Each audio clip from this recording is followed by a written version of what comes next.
बिस्मिल्लाहिर्रहमानिर्रहीम। अस्सलाम वालेकुम नाज़रीन, आप यूट्यूब चैनल देख रहे हैं। मैं इमरान खान हूँ। जनरल कमर जावेद बाजवा साहब, ये मैं आपसे बात कर रहा हूँ बिल्कुल सीधी सीधी। पाकिस्तान के आर्मी चीफ से मैं मुखातिब और उनसे मैं बात कर रहा हूँ। बराह रास्त तो मेरी कभी ऐसे बात हुई नहीं, ना कभी वन ऑन मुलाकात हुई है और ना मेरे ख्याल में होने जा रही है। तो मेरे पास यही एक प्लेटफॉर्म है जिससे मैं उनको बता सकता हूँ कि हो क्या रहा है और क्यों हो रहा है और कौन कर रहा है।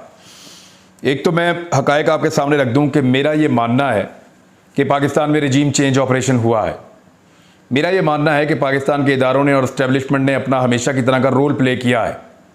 मैं वैसे ही इस बात को मानता हूँ जैसे पीडीएम की जमातें हमेशा बरमला कहती रहीं और इस बात को तस्लीम करती रहीं और इसको वो मानती थीं कि इमरान खान साहब की हुकूमत को एक रजीम चेंज करके लाया गया है और उसमें पाकिस्तान की इस्टेब्लिशमेंट ने अपना किरदार अदा किया है। वो बड़े भोंडे इल्ज़ामात भी लगाते रहे, लेकिन वो वक्त गुजर गया और अब दोबारा एक और रजीम चेंज ऑपरेशन हुआ है। मेरा मानना है इस मरतबा फिर वही हुआ है। जो एक पूरा बैकग्राउंड है पिछला, उसको देखते हुए मुझे तो यही लगता है, क्योंकि ऐसे हो नहीं सकता कि इतनी सारी पार्टियां ही। और मैंने शवाहिद देखे, मैंने चीज़ें देखी, मेरे सामने चीज़ें होती रही, वन ओ वन एक एक करके चीज़ आती रही, मैं देखता रहा तो मैं कायल हो गया और मैंने अपना एक मौक़िफ़ बनाया बिल्कुल वैसे ही जैसे कल एक मौक़िफ़ मरीम नवाज़ का था, नवाज शरीफ का था और दर्जनों सहाफ़ियों का था, फजल रहमान का था, आसिफ अली जरदारी का था, बिलावल का था और दर्जनों सहाफ़ियों का था। इसी तरह मेरा भी एक मौक़िफ़ है और पाकिस्तानी कौम का भी एक मौक़िफ़ है। तो जिस तरह उन लोगों को सबको अपने मौक़िफ़ को बोलने की इजाज़त थी, ऐसे ही मुझे भी मेरा मौक़िफ़ बोलने की इजाज़त होनी चाहिए। मैं भी एस्टेब्लिशमेंट से वही शिकवा कर रहा हूँ जो वो कर रहे थे और मैंने कोई लिमिट क्रॉस नहीं की। फ़ौज को मैंने कभी गाली नहीं दी, फ़ौज के ख़िलाफ़ मैंने कभी बदतमीज़ी नहीं की, फ़ौज के किसी आदमी को मैंने कभी कोई चैलेंज नहीं किया और मैंने बराह रास्त किसी के साथ बदतमीज़ी भी नहीं की, जैसी पहले होती रही है पाकिस्तान में बेशुमार। अब मेरे साथ हो क्या रहा है, मुझे बहुत सारे लोग मिले, जनरल साहब और आपके डिपार्टमेंट के लोग मिले और बार बार मिले, लाहौर में मिले, इस्लामाबाद में मिले और जगहों पे मिले। वो मिलते रहे और मेरे साथ बात करते रहे और मुझे कहते रहे कि अपना मौक़िफ़ बदल दें। लेकिन मैं जब उनके सामने सवालात रखता था तो मुझे मेरे सवालों के जवाब नहीं मिलते थे और साथ ही साथ सवालात की तादाद बढ़ती गई जैसे जैसे अवाम की हालत बद से बदतरीन होती चली गई पाकिस्तान में। महंगाई, गुर्बत, लोगों के हालात, बैड गवर्नेंस, इन सारी चीज़ों को देखते हुए और जिन लोगों को कल तक चोर और डाकू कहा जाता था और समझाया जाता था, बताया जाता था, उन सारे लोगों को इक़्तिदार में आता हुआ देखते हुए मेरे सवालात बढ़ते गए और मेरे सवालात के जवाब जनरल साहब आपके लोग नहीं दे पाए। जब मैं उनसे ये सवाल करता था वो मुझे कायल करने की कोशिश करते थे, तो मैं हमेशा उनसे यही कहता था कि मैं आप लोगों से नहीं लड़ रहा, आपको मैं कुछ नहीं कह रहा, मैं तो सिर्फ सवाल उठा रहा हूं और मेरा एक मौक़िफ़ है और वो रखना मेरी मर्जी है। क्या ये मेरा डेमोक्रेटिक राइट नहीं है कि मैं सवाल उठाऊं या इख्तिलाफ राय कर सकूं? तो मैं वही कर रहा था। लेकिन उसके बाद मेरे साथ होना क्या शुरू हुआ, मुझे धमकाया गया, मुझे थ्रेट किया गया, सख्त जुबान का इस्तेमाल किया गया, सख्त अल्फाज का चुनाव किया गया। मुझे ये तक बताया गया और बड़े सीनियर ऑफिसर की तरफ से बताया गया कि देखें वो भी तो सहाफ़ी है ना, उनको गोलियां लग गई थी, वो भी सहाफ़ी है, उसको भी गोली लगी थी, तो वो भी हम पे डल गया था। यानी मुझे बिलवास्ता तौर पे ये बताया गया कि ये तुम्हारे साथ हो सकता है। मैं बच्चा नहीं हूं, मुझे पता चलता है मुझे धमका रहे हैं। उसके बावजूद मैंने अपना मौक़िफ़ जो है उसके ऊपर मैं डटा रहा। मैंने कहा जी मुझे ये ठीक लगता है, मैं इसको कर रहा हूं, मुझे आप कायल कर लें तो मैं आपकी बात मान लूंगा। मैंने कभी मुज़ाकरात से इनकार नहीं किया। मुझे जिसने बुलाया मैं गया, चाहे लाहौर में बुलाया हो, चाहे इस्लामाबाद में बुलाया हो, चाहे बार बार बुलाया हो, मैं हमेशा गया और मैंने जाके मुलाकात की। मेरे इदारे हैं, मैं क्यों भागूं? मैं तो सिर्फ सवाल पूछता था कि जनाब इसका जवाब है। जब जवाब नहीं है तो फिर मैं क्या करूं? अब मैं जवाब तो बना के ला नहीं सकता। फिर कौम की हालत आप देखें क्या होगी। पाकिस्तान में लोगों का बेड़ा गर्क हो गया। अब इन सारी चीजों को देखते हुए मुझे दुख होता है और मैं आवाज उठाता हूं। ये मेरा हक है, बिल्कुल वैसे ही जैसे पहले भी सहाफ़ी उठाते रहे पाकिस्तान में। 6 जून 2022 को पहला वाकया होता है मेरे साथ। उससे पहले हमारे खिलाफ कार्रवाइयां की गई, मुकदमे भी दर्ज किए गए, लेकिन नॉर्मल चीज़ है। 6 जून 2022 को एक ऐसा वाकया होता है जो मुझे बहुत तल्ख कर देता है और बड़ी तकलीफ देता है। मैं रात गए अपने घर में बैठ के पढ़ रहा था और गोलियां चलने की आवाज़ आती है। एक गोली चलती है और फिर एक आदमी चीखता है, फिर गोली चलती है, फिर आदमी चीखता है। पुलिस वाले एक आदमी को उठाकर लाए और उसको लाकर मेरे घर की दीवार की बैक साइड पे उन्होंने फेंका और फिर उसको गोलियां मारना शुरू की एक एक करके। वो आदमी चिल्लाता रहा, उसकी चीखों की आवाज़ें मेरे घर के अंदर आती रही और वो आदमी इन्होंने मार दिया। अब कोई डकैत होगा, मुजरिम होगा, उसको उन्होंने मुकाबले में उड़ाना होगा। लेकिन मेरे घर की दीवार के पिछली वाली साइड के ऊपर लाकर खेत में इन्होंने, वहां एक प्लॉट सा बना हुआ, उसके अंदर लाकर इन्होंने उस बंदे को मारा और वहां पे चीखों की आवाजें आती रही। फिर 5-6 मिनट हवाई फायरिंग करते रहे। मैं फटाफट निकल के बाहर गया, देखा पुलिस की गाड़ियां। मैं पहले समझा पता नहीं किसने हमला कर दिया मेरे घर के ऊपर। वहां जाकर देखा पुलिस की गाड़ियां। जाकर जब पुलिस वालों से बात की तो उनके पास जवाब ही कोई नहीं था। उन्होंने कहा जी मोटरसाइकिल पे डाकू आए थे, फायरिंग हुई है, बंदा मर गया, हम उठा के ले गए। वो खून वहां पे बंदे का बह रहा था, गरम गरम खून उसका बह रहा था। लाश उठा के ले गए थे पहले 2 मिनटों में ही, 2-3 मिनटों में लाश उठा के ले गए थे। खून बंदे का बह रहा था और मोटरसाइकिल जो वहां खड़ी थी जिसके ऊपर मुबैना तौर पे डाकू आए थे, जब मैंने उसके साइलेंसर को हाथ लगाया तो वो यक ठंडा था। यानी एक झूठा पुलिस मुकाबला मेरे घर की बैक साइड पे इन्होंने बनाया। सिर्फ मुझे, मेरे बच्चों को, मेरे वालिदैन को, जो आखिरी कमरा मेरे वालिदैन का है या मेरे बच्चों का है, हम सबको हरासा करने के लिए यह कार्रवाई की गई लाहौर में। और उसके बाद क्या होता है, मजीद मुकदमा दर्ज होते हैं, हम अपनी जमानतें करवाते हैं, हमारे ऊपर फिर दबाव डाला जाता है। बार बार लोग मुलाकातें करते हैं, दबाव डालते हैं, लेकिन हमारे सवालों का जवाब नहीं दिया जाता। कोई हमारे सवाल का जवाब देने के लिए तैयार नहीं है। और फिर एक दिन मुझे पता चलता है कि मुझे फैंटी लगानी है कुछ लोगों ने सादा कपड़ों में, जैसे लगाई है अयाज अमीर को। इसी तरह मुझे कुछ लोग मारना चाहते हैं, मेरी गाड़ी को रोक के मुझे उतार के मुझे मारना चाहते हैं। को बाजू या टांग तोड़ देंगे या दांत तोड़ देंगे, इस तरह का उनका इरादा है। तो मैं क्योंकि अपने साथ सिक्योरिटी रखता हूं, और सिक्योरिटी इसलिए नहीं रखता कि मुझे कोई शौक है या कोई मुझे दिखावे का शौक है। मुझे आईएसआई ने, आपके ऑफिसर्स ने, वो अभी भी आपके अंडर काम करते हैं, जनरल साहब आप उनसे पूछ लें, क्या उन्होंने मुझे कई मरतबा नहीं कहा, क्या उन्होंने थ्रेट लेटर जारी नहीं किया, क्या उन्होंने बार बार नहीं कहा कि आपको सिक्योरिटी की जरूरत है, आप रास्ते बदल बदल के जाएं, क्या उन्होंने नहीं कहा कि आप अपने असला लाइसेंस लें और अपने साथ सिक्योरिटी के गार्ड्स भी आप रखें, क्या वो मुझे इसमें फैसिलिटेट नहीं करते रहे? आपके इदारों के लोगों ने मुझे बताया कि फला फला तंजीम से तुम्हें खतरा है, और वो तकरीबन 15-20 प्रोग्राम है, वो मैंने अब अदालत के लिए भी निकाल कर रखे हैं ताकि अदालत को हम बताएं कि वो किस तरह के प्रोग्राम है जो हम कर रहे थे, किन हालात में, जिनकी वजह से ये खतरात मौजूद थे। और बाकायदा एजेंसीज की रिपोर्टें थी, और उन्होंने मुझे वर्बली भी कहा था कि आप सिक्योरिटी का बंदोबस्त करें। तब मैंने ये सिक्योरिटी के लिए कुछ हथियार लिए, कुछ सिक्योरिटी गार्ड अरेंज किए। कभी जिंदगी में हमने अपने वेपन को डिस्प्ले नहीं किया खतरा होने के बावजूद। हर हथियार को हमेशा गाड़ी के अंदर छुपा कर रखते थे ताकि लोग ये ना समझे कि हम दिखावा कर रहे हैं। और इसके बावजूद मुझे पता चलता है जी कि मेरे हथियार वापस लिए जा रहे हैं। और मुझे पता कैसे चलता है, वो जो लोग जिनको ये कहा जाता है कि इसके हथियार वापस लेने और इसके खिलाफ ये कार्रवाई करनी है, वो लोग मुझे खुद राब्ता करके बताते हैं कि जनाब हम आपके साथ ये करने वाले हैं। तो जनरल साहब जब मैं उन्हें पूछता हूं कि जनाब मेरे साथ ये क्यों करने वाले हैं, तो कहते हैं हमें बहुत दबाव है। और दबाव है कहां से? सेक्टर कमांडर लाहौर जो हमारे ब्रिगेडियर राशिद साहब है, मैं उनसे मिला हूं, बड़े अच्छे तरीके से मिले थे मुझे वो। लेकिन मुझे पता चल जाता है कि दबाव कहां से आ रहा है। लाहौर के ऑफिस से दबाव आ रहा है आईएसआई के, और कहा जा रहा है कि जनाब इसके हथियार वापस ले लो। और उसके बाद बगैर किसी जवाब के, बगैर किसी लीगल जस्टिफिकेशन के मेरे सारे हथियार वापस ले लिए जाते हैं।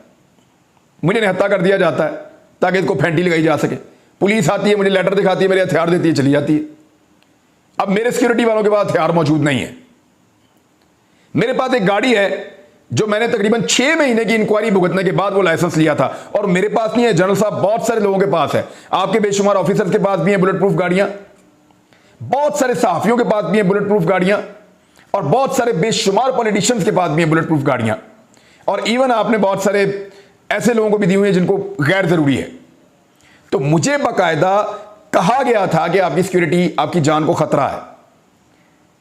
तो हमने एक कुछ सस्ती गाड़ी ढूंढी हुई थी, मैंने अप्लाई कर दिया उसके लिए, परमिट के लिए, लाइसेंस के लिए, कि मुझे लाइसेंस मिलेगा तो फिर मैं गाड़ी ले लूंगा। और तकरीबन 5-6 महीने हर तरह की एजेंसी की इंक्वायरियां भुगतने के बाद बिलाखिर मुझे ये लाइसेंस मिल गया, क्योंकि बहुत सारे और साथियों को भी मिला हुआ था। वो लाइसेंस भी मेरा अचानक मुझे लेटर आता कि वो भी कैंसिल हो गया, अब आप ये गाड़ी भी नहीं चला सकते। मैं उस वक्त ट्रेवल कर रहा था लाहौर से इस्लामाबाद की जानिब, और फिर लगातार मेरे ऊपर एफआईआर का सिलसिला शुरू हो जाता है।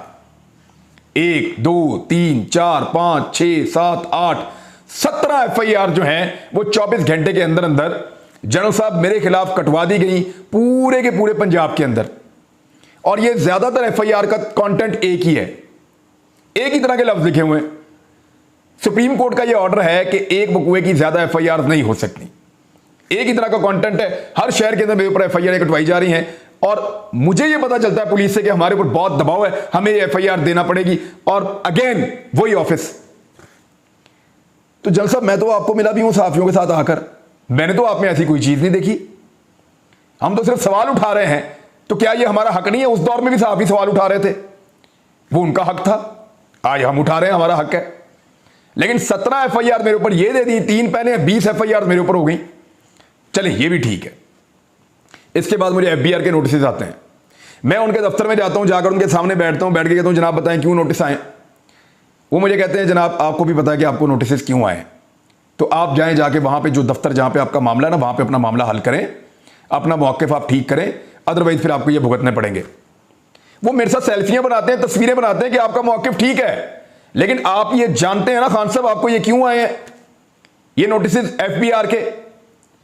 हालांकि मैं जो पैसा मेरे पास आता है, जो पाकिस्तान में मुझे तनख्वाह मिलती है किसी भी चैनल से, वो सारी की सारी टैक्स कट के मिलती है ऑलरेडी।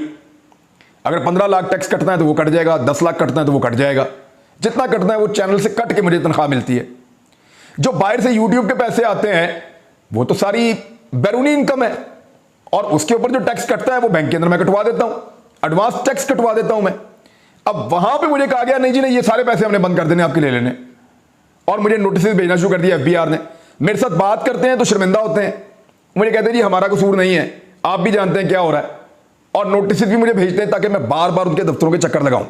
वहां मैं अलग चक्कर लगा रहा हूं, अदालतों में मैं अलग चक्कर लगा रहा हूं, अपना काम मैं अलग कर रहा हूं, और उसके बाद मेरे हथियार ले लिए, मेरी गाड़ी का लाइसेंस भी कैंसिल कर दिया, और मुझे उसके बाद अयाज अमीर साहब को मारा भी। ये तो बड़ा ऑब्वियस है, क्लियर है कि ये अकेला फिरे, खाली हाथ फिरे, इसको जहां मर्जी पकड़ के फेंटा लगाएं, तो ठीक है ना, मारे, मैं इसके लिए भी तैयार था। लेकिन अब जो हुआ है ना, ये रेड लाइन क्रॉस हो रही है जनरल साहब, ये ज्यादती हो रही है। क्योंकि देखें हमारा इख्तिलाफ राय हो सकता है, हम मीडिया है, आप इस पाकिस्तान की आर्मी है, हमारा इख्तिलाफ राय हो सकता है किसी मामले के ऊपर, हम कभी खबर आपके हक में दे सकते हैं, कभी आपके खिलाफ भी दे सकते हैं, ये तो चलता रहेगा। लेकिन फैमिलीज को बीच में नहीं लाना चाहिए, बच्चों को बीच में नहीं लाना चाहिए, खवातीन को बीच में नहीं लाना चाहिए। जनरल साहब मैं फिर आपको अर्ज कर रहा हूं जनरल साहब इंतहाई एहतराम के साथ कि हमारा इख्तिलाफ राय हो सकता है, आप मुझे कायल कर सकते हैं, मैं आपको कायल कर सकता हूं, लेकिन बच्चों को और खवातीन को बीच में नहीं लाना चाहिए, उन्हें हरासा नहीं करना चाहिए। मेरे साथ यह हो रहा है। दूसरी बात, जो मेरे वालिद साहब हैं वो सन 2020 में रिटायर हुए थे 60 साल के होके। रिटायरमेंट के बाद, और मैं आपको अपनी इनकम का भी बता देता हूं, आज मजबूर होकर बता रहा हूं, वरना कभी नहीं बताना चाहता था। मैंने सिर्फ इस साल के अंदर अभी तक, जब मैं आपके सामने बैठा हूं 6 महीने में, मैंने को 10-12 करोड़ रुपए मैंने अभी कमाया। हालांकि मेरे चैनल में मुझे नौकरी भी नहीं है, लगभग 12 करोड़ के करीब मैंने अभी कमाया है, और ये सोशल मीडिया से इनकम आ रही है। मुझे तो पता भी नहीं था ये क्या चीज होती है। यहां से अल्लाह ताला ने मेरा रिज़्क़ का दरवाजा खोल दिया, हमने उसका एक हिस्सा रख दिया कि ये हम लोगों को दे देंगे, वो हम दे देते हैं। दूसरा हमने रख दिया कि हम इससे कुछ कारोबार कर देंगे, कोई काम कर देंगे पाकिस्तान में। हम तो ये सोच रहे थे, और ये पैसा पाकिस्तान बाहर से आ रहा है और यहीं पे इस मुल्क के अंदर खर्च हो रहा है। मेरे वालिद साहब रिटायर हुए और उन्होंने कहा कि मैं कोई कारोबार करना चाहता हूं। एक दो चीजें उन्होंने देखी, वो नहीं कर पाए, लेकिन फिर मैंने उनको एक आइडिया दिया कि वो जो झील है, बहुत बड़ा एक डैम है पंजाब में, उसका कॉन्ट्रैक्ट मिलता है, आप वो ले लें, उसका आप कॉन्ट्रैक्ट ले लें और उसके अंदर मछली डाल दिया करें, बच्चा जब वो साल बाद बड़ी हो तो वो निकाल के बेच दिया करें मार्केट में, तो एक अच्छा बिजनेस हो जाएगा, ज्यादा आपको काम भी नहीं करना पड़ेगा, कुछ मुलाजिम वहां पे रख लें। उनको आइडिया पसंद आया और उन्होंने जाके वहां पे बोली के अंदर हिस्सा लिया। जितने वहां पे लोग मौजूद थे, सैकड़ों की तादाद में, सारे गवाह हैं। 1.5 करोड़ से बोली शुरू हुई और 4.5 करोड़ तक गई। 1.5 करोड़ से 4.5 करोड़ तक बोली गई और 2 पार्टियां बच गई बाकी। तो मेरे वाले साहब ने उस पार्टी के साथ मिलकर आधे आधे पैसे डालकर 50-50% पे ये डैम ले लिया। यानी 2.25 करोड़ रुपया मेरे वालिद साहब ने दिया, 2.25 करोड़ रुपया मियां वाली की जो पार्टी है उन्होंने दिया, और दोनों ने मिलकर इस डैम को ले लिया। क्योंकि इससे ऊपर अगर जाते 5-6 करोड़ पे जाते तो मुनाफा ही खत्म हो जाता। ज्यादा से ज्यादा 5.5-6 करोड़ की मछली उसमें से 3 साल में निकल सकती है, इससे ज्यादा निकल ही नहीं सकती। तो वो वहां पे 4.5 करोड़ में इन दोनों ने मिलकर वो ठेका लिया। आज मेरे घर के अंदर एक TCS आता है एंटी करप्शन के दफ्तर से, और एंटी करप्शन में मेरे बहुत सारे दोस्त हैं। वो भी बता रहे हैं कि खान साहब ये केस बनता ही नहीं है, क्या है कि क्यों बुलाया, वजह क्या है। ये लेटर आप देखिए, आप हैरान हो जाएंगे देख के। मुझे कहा जा रहा है कि मैं अपने वालिद को पेश करूं एंटी करप्शन के दफ्तर में इस उम्र में। जनरल साहब फॉर गॉड सेक इन चीजों को रुकवाइए। सब मुझे बताते हैं कि कौन कर रहा है और कैसे कर रहा है, सब मुझे बताते हैं कि इसके लिए कौन जिम्मेदार है। क्या मुझे इख्तिलाफ राय रखने का हक नहीं है इस पाकिस्तान में? मेरे साथ आप जो मर्जी करें, मुझे राह चलते आप गोली मार दें, मुझे राह चलते हुए उठा के ले जाएं, मुझे थ्रेट करें, मेरे पे टॉर्चर करें, मेरे ऊपर FIR दें, लेकिन मेरी फैमिली को तो स्पेयर करें ना। ये देखें, हम फैमिली तक नहीं जाना चाहिए, रेड लाइन है। जब हामिद मीर ने गलत बात की थी तब भी मैंने यही कहा था कि फैमिली तक नहीं जाना चाहिए, ये रेड लाइन है, इसको कोई क्रॉस ना करे। तो मेरी ये गुजारिश है कि रेड लाइन प्लीज क्रॉस ना करें, ये मेरे लिए भी रेड लाइन है। आप मेरी फैमिली तक ना जाएं, मेरे बच्चों को, मेरे घर की खवातीन को हरासा मत करें, और मेरे वालिद साहब को एक ऐसी चीज के अंदर ना घसीटें जिसका कोई कानून से ही ताल्लुक नहीं है। भाई पैसा कैश दे दिया उसी वक्त, उन्होंने भी दे दिया, मेरे वालिद साहब ने भी दे दिया, पैसे दे दिए, ठेका ले लिया, अभी मछली भी नहीं निकाली, अभी इस साल निकालेंगे वो। तो इसके ऊपर किस चीज का बदला ले रहे हैं हमसे, मुझे समझ नहीं आ रही हमें। ये डिपार्टमेंट सारे क्यों मेरे पीछे पड़ गए हैं? वाइल्ड लाइफ वाले मुझे कॉल करते हैं, वो जी पूछ रहे हैं आपके बारे में कि आपके खिलाफ क्या किया जा सकता है, चीजें निकालें। वो शराफत बेचारा, वो मेरे भाई की वजह से मुझे मिलने आता था। PP 168 के अंदर मलक असद खोखर को उससे बहुत प्रॉब्लम है, वो वहां पे बहुत सारे वोट निकाल सकता है। उसको गिरफ्तार कर लिया डकैती के मुकदमे में, वो करोड़ोंपति हैं वो लोग, 45,000 की डकैती में उसको गिरफ्तार कर लिया। आज जज साहब ने उसको जमानत दी कि यार नहीं, ये ज्यादती है, ये जुल्म है, ये बंद किया जाए ना, ऐसा जुल्म करो इस आदमी के साथ, इसको जमानत दो फौरी तौर पे। वो बेचारा जेल से बाहर निकला, CIA फिर पकड़ के उसको जाके फिर बंद कर दी। ये तो इंसाफ चल रहा है इस मुल्क में। यानी क्या करेंगे आप जुबान बंद करने के लिए? मैं फिर सारा कुछ बंद करके चुप करके बैठ जाऊं? सहाफत भी है, वो किसी से आप करवा लें अपनी मर्जी की। इख्तिलाफ राय को बर्दाश्त कीजिए, इख्तिलाफ राय को बर्दाश्त कीजिए। मेरे सवालों का जवाब है तो किसी को भेजिए, वो मुझे मेरे सवालों का जवाब दे के मुझे कायल कर ले, अदरवाइज सवाल तो मैं उठाता रहूंगा। और जनरल साहब इससे फर्क नहीं पड़ेगा, ये जितना कुछ भी मेरे खिलाफ किया जा रहा है, जो लोग भी कर रहे हैं, मुझे बिल्कुल उम्मीद नहीं है कि आप इन लोगों को स्पेयर करेंगे। मुझे पता है कि आप मना करेंगे, मुझे पता है कि आपको इनको कहना चाहिए कि यार ये ज्यादती मत करो, फैमिली तक ना जाओ और ये झूठे मुकदमे मत कराओ। लेकिन फिर भी अगर ये करेंगे तो मैं तो चुप नहीं करूंगा, मैं अपनी बात करता रहूंगा, क्योंकि मुझे आप लोगों ने कायल किया था कि ये सारे बेईमान हैं, चोर हैं, डाकू हैं। मैं इनको मुल्क पे मुसल्लत नहीं होने दूंगा। अब तक के लिए इतना ही, अपना ख्याल रखिएगा। अल्लाह हाफ़िज़।